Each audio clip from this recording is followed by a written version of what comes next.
Hi everyone and welcome back. Mindy here with you today, and I have a very sparkly holiday card to share with you today featuring some products from Pretty Pink Posh. So I will walk you through how I created this beautiful card. I'm going to start off by creating my background. I'm going to be using shaded lilac, picked raspberry, wilted violet, and chipped sapphire distress oxide inks.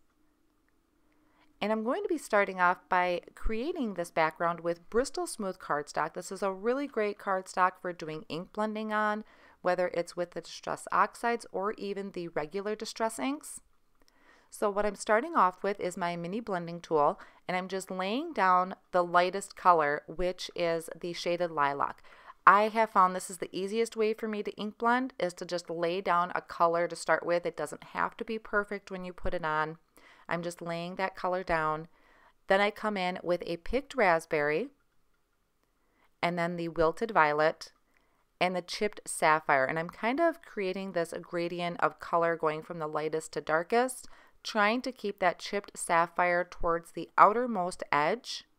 And then I will come back in with the other colors to blend it out. I want a nice smooth blend to this so that you won't see too many of my marks from where one color starts and the other one ends.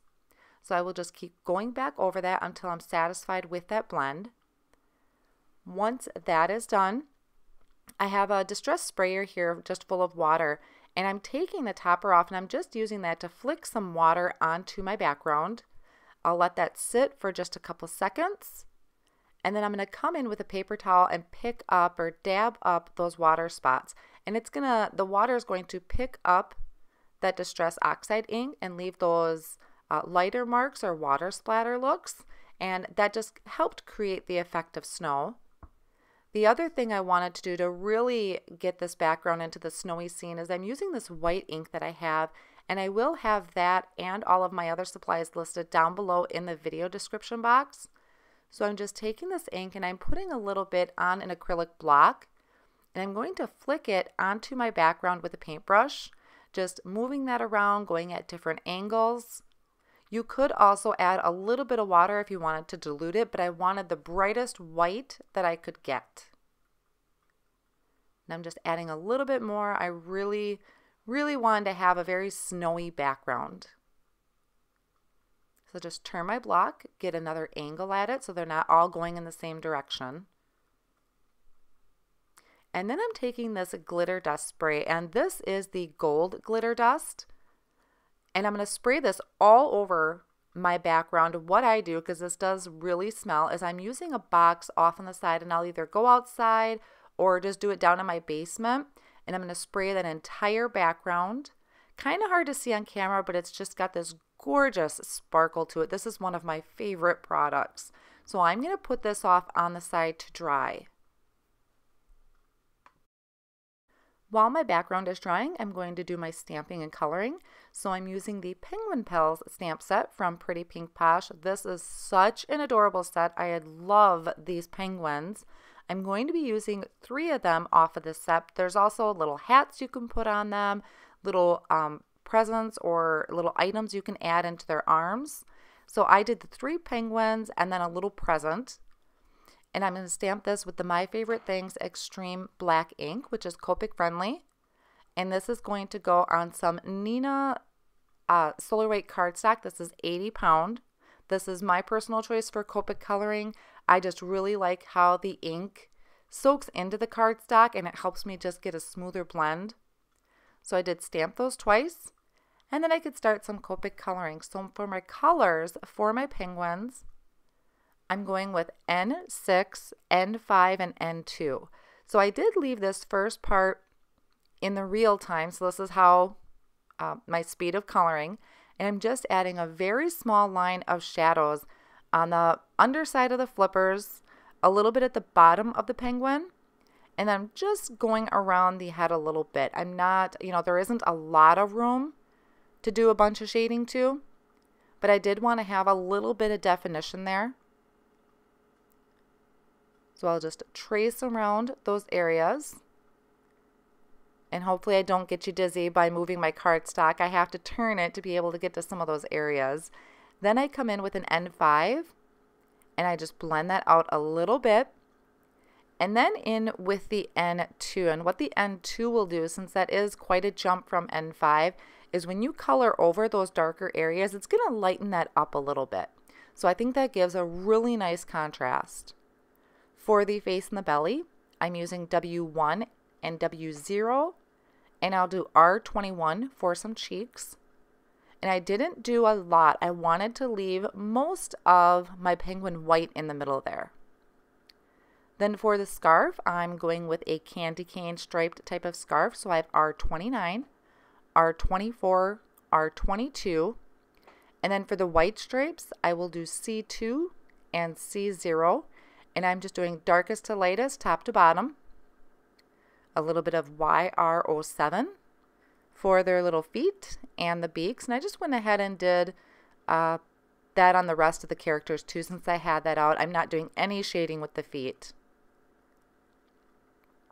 And I will do the same coloring on the other penguins using the exact same color combination. Just tracing around those areas with the darkest color, which is the N6. Then I'll come in and blend out just a little bit with the N5, tracing right over the area I just colored. And then I'll go back over that with the N2. And when I do come with the N2, I do color over the entire area. Like I said, that is going to lighten up the rest of the areas too. So you'll still be able to see that there's a darker color and a highlighted area.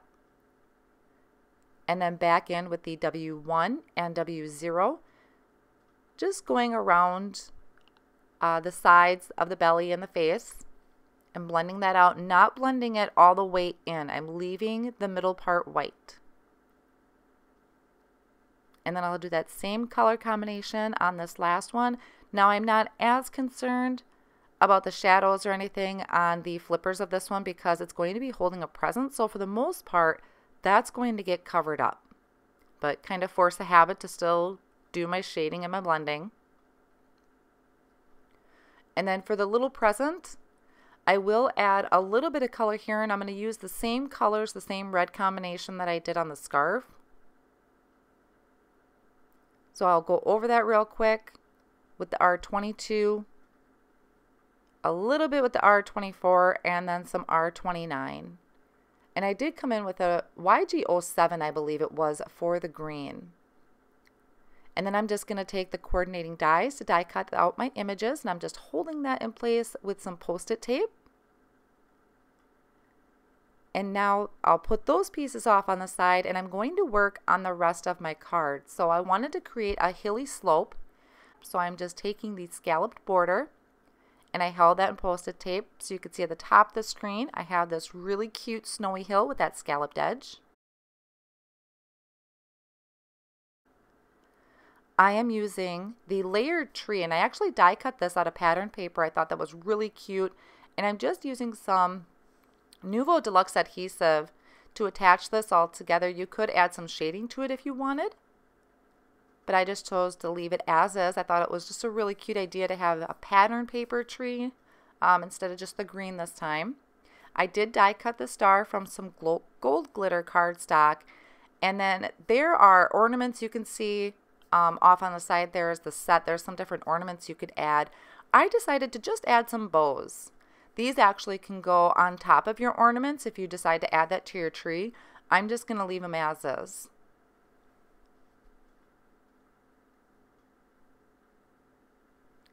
Once that's finished, I did go ahead and cut my sentiments. So this is the Happy Holidays word die cut from Pretty Pink Posh. I cut it two times out of white cardstock and once out of some white glitter cardstock, just to add a little bit more sparkle.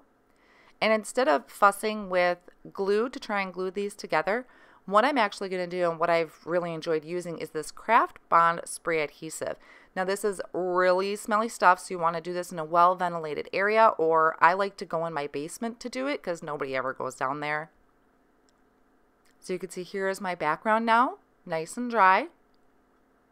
And I'm just going to line up my snowy hill onto my cardstock. I didn't tape it down yet because I want to make sure my words don't overlap. I wanted that to be completely separate from my snowy hill.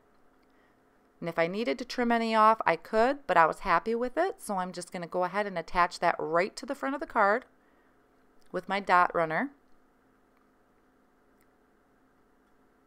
And then I can line up where I want this to go. And actually what I did off camera is I sprayed these two and added them to my card. It was just, I didn't want to spray right in my kitchen, which is where I work. So I did go off on the side and spray those. And then I can add it right to my card with the tweezers.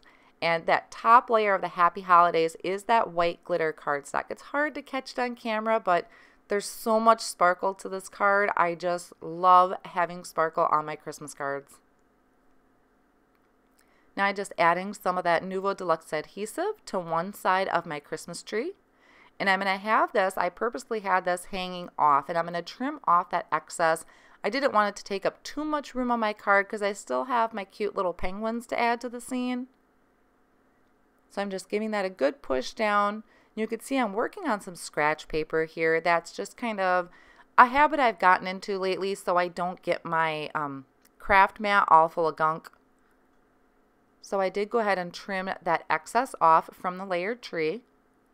And then I can work on getting my penguins attached, and I'm just using that liquid glue again, which seems to stick really well.